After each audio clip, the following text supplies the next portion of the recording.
Hello ladies and gentlemen, and welcome to the Royal Wedding Watch Central here at the Samantha's Bridal offices.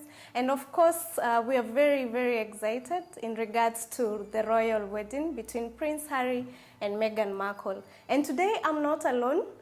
We have Rosemary Tekka of Splendid Weddings, who's going to give us more insight in regards to all things flowers.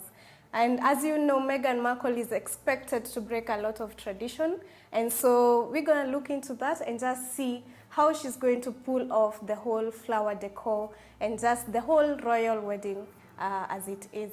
So Rosemary, how are you feeling about this royal wedding? Thank you for having me.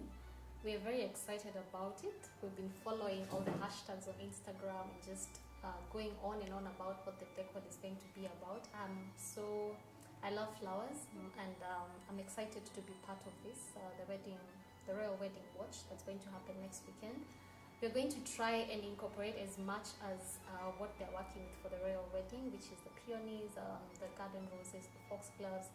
And because we do not have peonies in Kenya, we're going to work more with the garden roses, and we're going to see what greenery we can incorporate, because they're trying to do a lot of natural. They're trying to bring in a lot of nature into the theme of the wedding. So as we speculate and hope to achieve as it shall be, we're going to do whites, a lot of whites on the centerpieces, and even the setup. We're going to try and create it like to look very royal. We're going to have lots of gold, lots of glitz and glamour. Okay, and so for a Kenyan bride who really wants to have a royal wedding, what can you advise her in terms of, you've said peonies are not in Kenya, but what's the alternative? What white garden roses, you know, maybe she wants the myrtle to go with the British tradition.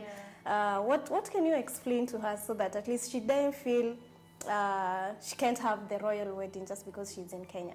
Well, there are a lot of other aspects to pick out of a royal wedding, not just the particular type of flowers that they're going to be using, but we do have substitutes to the flowers that are going to be used. So for example, she's going to be using peonies, and they don't grow here in Kenya, so it would be hard to have that unless we're trying to go in a sort of artificial kind of way. We could get them that and just have hints of the peonies here and there, but the best alternative that we have here would be the garden roses. So you can pick your colors. It doesn't have to be what they're using, the white. You can go with your pinks, you can use your purples, you can pick a pastel of colors that would work for your wedding. And of course, it would have to be at a venue that suits the royalty that you're trying to bring out. So of course, pick a place like Windsor, which is where we're doing this wedding watch. And pick somebody who understands what the royal wedding is about, so they can bring it out in the best way possible. So we're going to combine a lot of seasonal and natural elements. So with us here, we're going to do a lot of foliage in the arrangements. We're going to put greenery and just have different fields of foliage that we can add to the arrangements. So when you get into the venue, you're going to have this seasonal, contemporary, but yet natural feel to the place.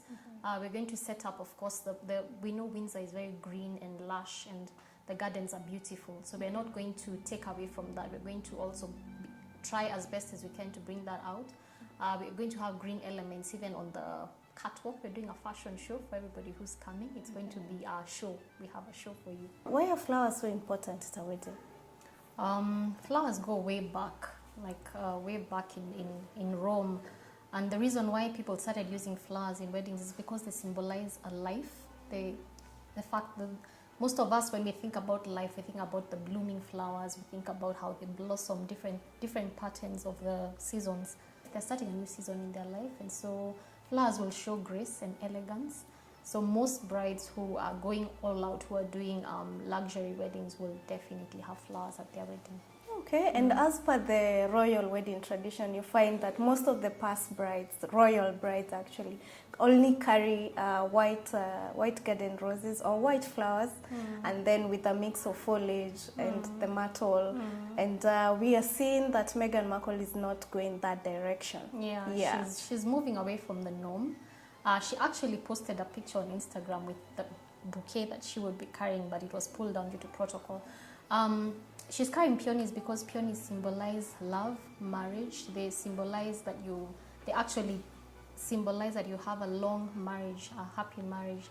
And it's also about royalty. And they're actually in season. They start growing in May, so it's perfect time for her to be using the peonies.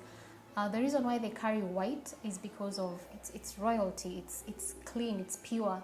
It's purity, and it also just symbolizes that you're going into this for the long haul. There's no, it's just clean. You're starting a clean slate in your life, and so I think it's the cleanliness and the purity and the royalty that goes with white.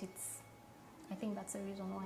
Okay, so there you have it. I'm sure you've learned quite a lot in all things flowers, and I'm looking forward to seeing you at the Royal Wedding Watch Party at the Windsor Lawns. Come dress the part and let's get to enjoy the Royal Wedding. My name is Momi Njoroge and you're watching the Royal Wedding Watch Central here at the Samantha's Bridal.